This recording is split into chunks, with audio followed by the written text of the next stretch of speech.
سامعین و ناظرین، السلام علیکم ورحمۃ اللہ وبرکاتہ۔ جہان علم سٹی آف نالج اکیڈمی سے آپ کی بیوی جان آپ سے مخاطب ہیں۔ ہم آپ کو جناب فاطمۃ الزہرا سلام اللہ علیہا کا جو فدق کا خطبہ ہے وہ آپ کے سامنے پیش کر رہے ہیں، چونکہ یہ ایام فاطمیہ ہیں اور بی بی کی علمی منزلت کو ظاہر کرنا مقصود ہے۔ ہمیں امید ہے کہ آپ اس کو سنیں گے اور آپ اس سے استفادہ حاصل کریں گے۔ تو ہم یہاں تک پہنچے تھے کہ بی بی نے پیغمبر اکرم صلی اللہ علیہ وآلہ وسلم کی بعثت کا مقصد اور ان کے آنے کا مقصد بیان کیا۔ اب ہم آپ کو جو بی بی کا بتایا ہوا تیسرا حصہ ہے اس خطبے کا، اس کی طرف لے کے چلتے ہیں۔ بی بی نے کتاب خدا کی اہمیت اور احکام کا فلسفہ جو ہے وہ بیان کیا ہے۔ اس کا پہلا جملہ یہ ہے، اعوذ باللہ من الشیطان الرجیم، بسم اللہ الرحمن الرحیم، اللہم صلی علی محمد و آل محمد وعجل فرجہم۔ بسم اللہ الرحمن الرحیم۔ انتم عباد اللہ نصب امرہ و نہیہ و حملۃ دینہ و وحیہ۔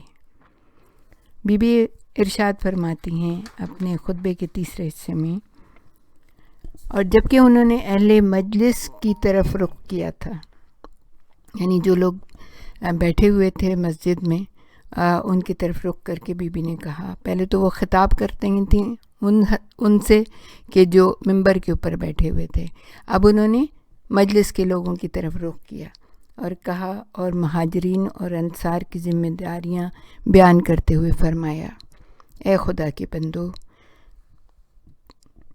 تم امر و نہی پروردگار عالم کے بارے میں مسئول ہو، یعنی جو اللہ تعالیٰ نے تمہارے اوپر امر کیا ہے، یعنی کہ امر بالمعروف اور نہی عن المنکر، یہ تمہارا فریضہ ہے اور تم اس کے بارے میں جواب دہ ہو اور اس کے دین اور وحی کے حامل ہو، اپنے آپ پر خدا کے نمائندے ہو۔ کتنی زبردست بات ہے، کتنی امیزنگ بات ہے کہ انسان یہ سوچتا ہی نہیں کہ اپنے آپ پہ جو ہے وہ خدا کا نمائندہ ہے، وہ اپنے آپ کو امر بالمعروف کرے، اپنے آپ کو نہی عن المنکر کرے۔ اور پھر آپ نے بی بی نے فرمایا، اور دوسری امتوں کی طرف اس کے مبلغ ہو، اللہ کے مبلغ ہو، یعنی کہ خدا کے حق کے محافظ تمہارے درمیان، اور خدا کا جو عہد تم تک پہنچایا ہے اس کی حفاظت کرنے والا ہے۔ اللہ کے حق کا محافظ تمہارے درمیان ہے اور خدا کا جو عہد تم تک پہنچایا ہے اس کی حفاظت کرنے والا ہے۔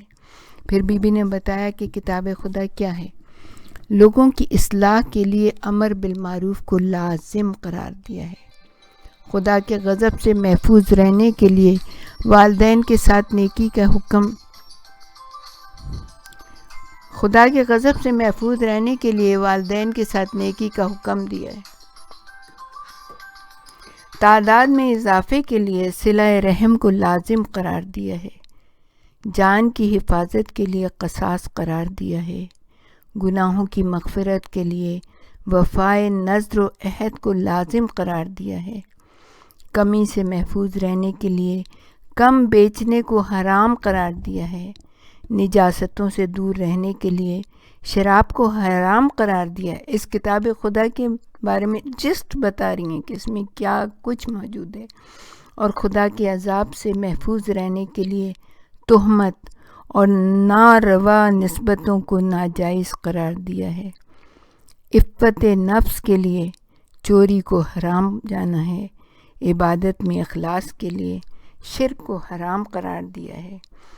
اب جب ایسا ہے تو پرہیزگاری اختیار کرو، جو اس کی شان کے لائق ہے، اس کو انجام دو، اس کی مخالفت سے پرہیز کرو، کوشش کرو کہ دنیا سے رخصت ہوتے وقت مسلمان رہو۔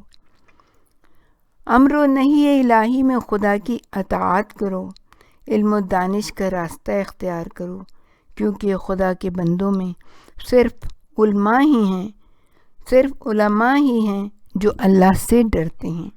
اب یہاں اس کی مختصر تشریح جو بی بی نے یہ خطبہ ارشاد فرمایا ہے اس حصے کی، کہ اس باب میں بھی خاتون جنت نے اہم ترین باتوں کی طرف اشارہ فرمایا ہے۔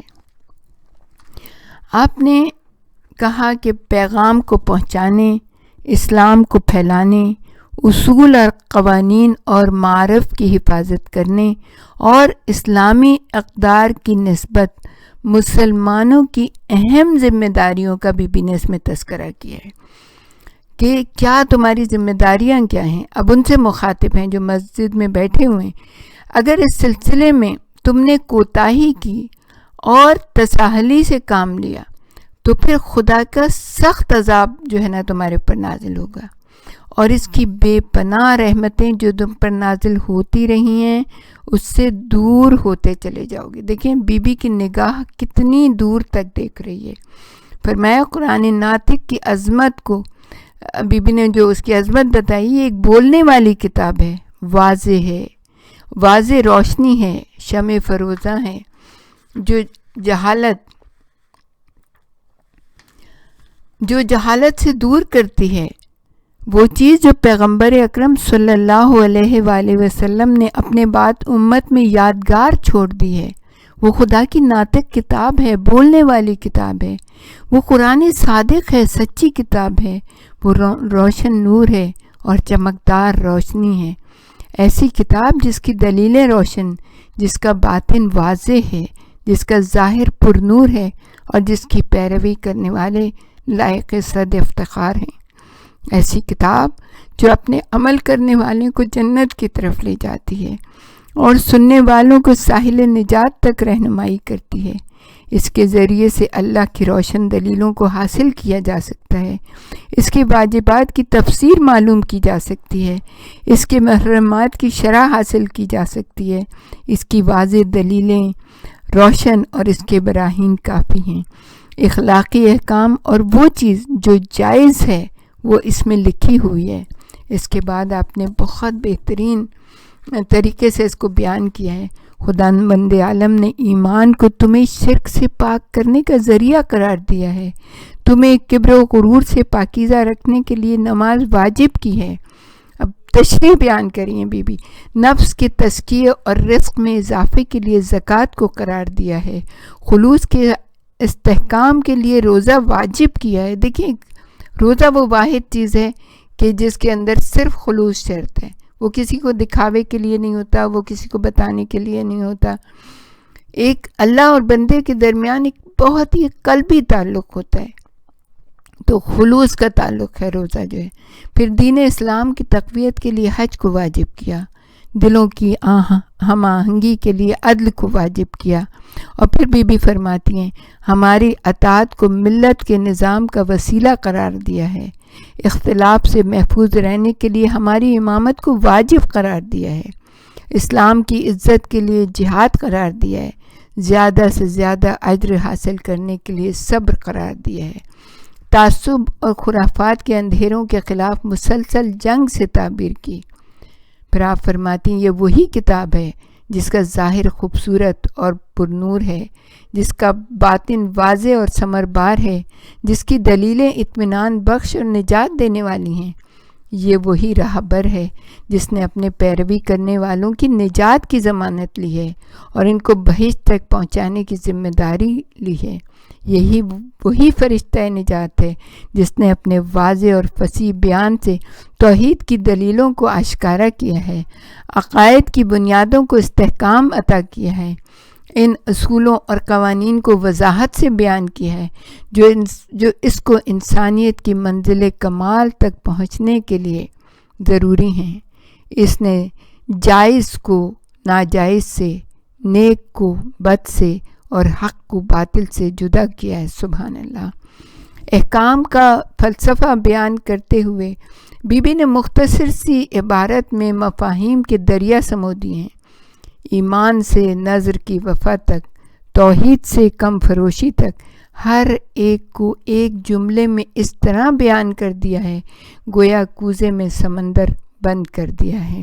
یہ جملہ کس قدر معنی خیز ہے کہ خداوند عالم نے تمہیں شرک کی نجاست سے پاک کرنے کے لیے ایمان کو قرار دیا ہے۔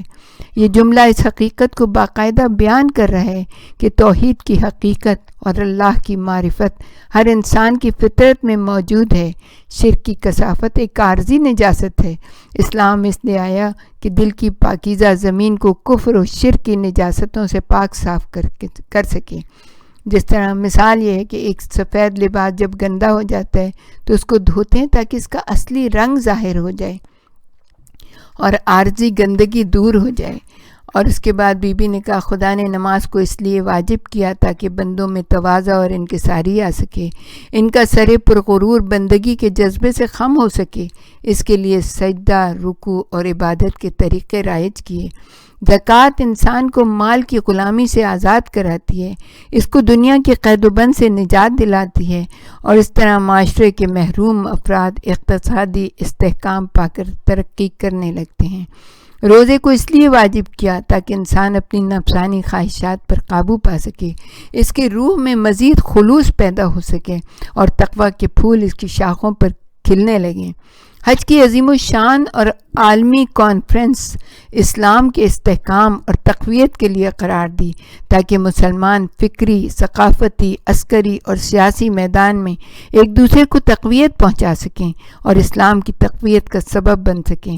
سماجی عدل و انصاف کے ذریعے دلوں سے دیرینہ بغض و عناد کو دور کیا، بد امنی کو امن میں تبدیل کیا۔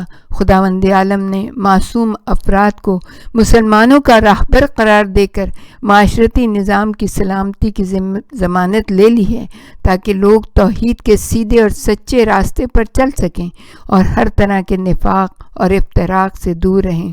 اس طرح جہاد، صبر، استقامت، امر بالمعروف، نہی عن المنکر، قصاص کے مسائل، عہد و پیمان کی ادائیگی، کم فروشی کی ممانعت، دامن کردار کی بدکرداری سے حفاظت، شراب کی حرمت، ہر ایک کی اہمیت کی طرف اشارہ کرتے ہوئے بی بی نے اس کے بنیادی فلسفے کو بیان کیا۔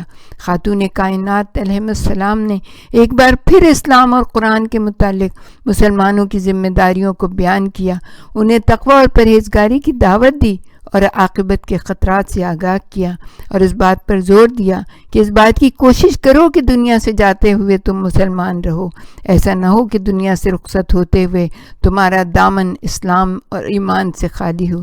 اپنے دلوں کو علم کے نور سے منور کرو، کیونکہ صرف وہ لوگ جو ذمہ داریوں کا احساس کرتے ہیں وہی تقوی اختیار کرتے ہیں اور وہی خدا سے ڈرنے والے ہیں، اور علم کو اسی لیے فرض کیا گیا ہے تاکہ انسان اللہ کی معرفت حاصل کر سکے۔